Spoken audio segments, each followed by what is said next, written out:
हज़रत सुलेमान अलैहिस्सलाम अल्लाह के एक महान पैगंबर थे और हज़रत दाऊद अलैहिस्सलाम के बेटे थे।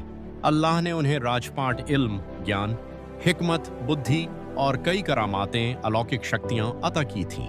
हज़रत सुलेमान अलैहिस्सलाम बहुत ही न्यायप्रिय और रहमत वाले शासक थे। उनके हुक्म के ताबेदार सिर्फ इंसान ही नहीं थे, बल्कि जानवर, परिंदे, जिन्नात और हवा तक उनके आदेश का पालन करते थे। बचपन से ही हज़रत सुलेमान अलैहिस्सलाम बहुत समझदार और न्यायी थे। अपने वालिद हज़रत दाऊद अलैहिस्सलाम के इंतकाल के बाद उन्होंने नबूवत और बादशाहत संभाली। अल्लाह ने उन्हें परिंदों की ज़बान समझने की भी काबिलियत दी थी। उन्होंने हमेशा अपने इल्म और ताकत को अल्लाह की राह में इस्तेमाल किया और अपने रब का शुक्र अदा करते रहे। एक बार जब हज़रत सुलेमान अलैहिस्सलाम अपनी फ़ौज के साथ सफ़र पर थे, तो उन्होंने देखा कि एक परिंदा जिसका नाम हुदहुद था गायब है।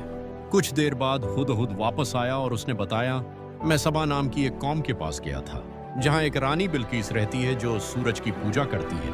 तब हज़रत सुलेमान अलैहिस्सलाम ने एक खत लिखा और रानी बिल्कीस के पास भेजा, जिसमें उन्होंने अल्लाह की तौहीद, एकेश्वरवाद की दावत दी।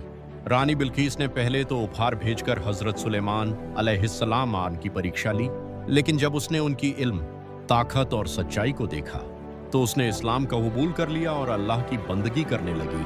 हज़रत सुलेमान अलैहिस्सलाम की एक और करामात यह थी कि जिन्नात उनके हुक्म से बड़ी बड़ी इमारतें, मस्जिदें और महल बनाते थे। हवा भी उनके इशारे पर चलती थी, जिससे वह बहुत दूर तक बहुत कम वक्त में पहुंच जाते थे। लेकिन इसके बावजूद हज़रत सुलेमान अलैहिस्सलाम हमेशा फरमाते थे, ये सब मेरे रब का फजल है। आखिरी वक्त तक हज़रत सुलेमान अलैहिस्सलाम ने इल्म, इंसाफ और अल्लाह के खौफ में जिंदगी बिताई। जब उनका इंतकाल हुआ तो वह एक लाठी पर टिके खड़े थे और जिन्नों को लगा कि वह जिंदा है। जब लाठी गिर पड़ी तब सबको मालूम हुआ कि हज़रत सुलेमान अलैहिस्सलाम का वफात हो चुका है। हज़रत सुलेमान अलैहिस्सलाम इल्म, इंसाफ और विनम्रता के प्रतीक थे।